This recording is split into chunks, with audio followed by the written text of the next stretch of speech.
నమస్కారం అండి. నా పేరు డాక్టర్ ప్రశాంత్ కే వైద్య. క్లినిక్ పేరు వచ్చేసి స్పిరిచువల్ హోమియోపతి. నా దగ్గర ఒక 38 ఇయర్స్ అబ్బాయి వచ్చిండు. దేనికోసము? సార్ నాకు అంగం సరిగ్గా పనిచేస్తలేదు సార్. తొందరగా ఇంకా వైఫ్ దగ్గర వెళ్ళిన వెంటనే ఇమ్మీడియేట్‌గా మెత్త పడిపోతుంది. సో, నేను ఆయనకి హిస్టరీ అడిగిన. ఒక క్వెషన్ అడిగాను. "నువ్వు వైగ్రా ఎప్పుడైనా వాడావా?" అని అడిగాను. ఆయన అన్నాడు, "సార్ నేను గత లాస్ట్ 6 నెలల నుంచి వైగ్రా వాడుతూనే ఉన్నాను సార్. ఎందుకు అంటే నాకు ఆఫీస్‌లో ఉండే ఒక అమ్మాయి నచ్చింది. ఆ అమ్మాయితో నేను ఎక్స్‌ట్రా మ్యారిటల్ అఫైర్ పెట్టుకున్నాను. నా ఫ్రెండ్ ఒకాయన చెప్పిండు, "నువ్వు అలా ఎళ్తున్నావు గదా!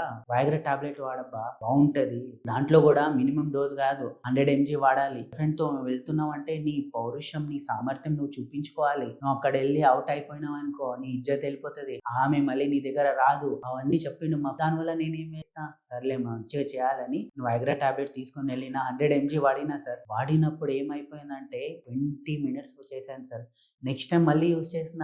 అప్పుడు 30 మినిట్స్ చేశాను సార్. సో, ఇలా నాకు మంచిగా అయిందని నేను రెగ్యులర్‌గా ఒక 3 నెలలు వాడడం. 3 నెలల తర్వాత అసలు ఆ టాబ్లెట్ పనిచేస్తలేదు సార్ అసలు నాకు. ఇది నేను ఒక్కసారి 2 టాబ్లెట్ కూడా ఏసుకున్నా సార్. అయినా కూడా నాకు పని చేయలేదు. సో, అలా అన్నాడు. సో, దీనికి మెయిన్ రీజన్ ఏంది అంటే over use of Viagra. So, Viagra అనేది ఎప్పుడు మనము డాక్టర్ సలహాతో యూజ్ చేయాలండి. మీరు ఇష్టం వచ్చినట్టు ఎవరో ఫ్రెండ్ చెప్పిండు అని యూజ్ చేస్తే దానివల్ల మీకు ఇలాంటి సైడ్ ఎఫెక్ట్స్ వస్తాయి.